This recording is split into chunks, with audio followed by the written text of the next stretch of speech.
Stethoscope का use कैसे किया जाता है? स्टेथोस्कोप का यूज़ करने के लिए बेटा ये जो इसको ईयर कहते हैं, ठीक है, इसको लगाइए, कान में लगाइए,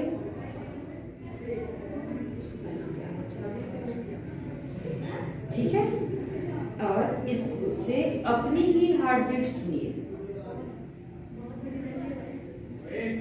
सुनाई दे रहा है? Yes ma'am. जोर जोर सुनाई दे रहा है? Yes ma'am. गुड, ऐसे इसका यूज किया जाता है, ठीक है।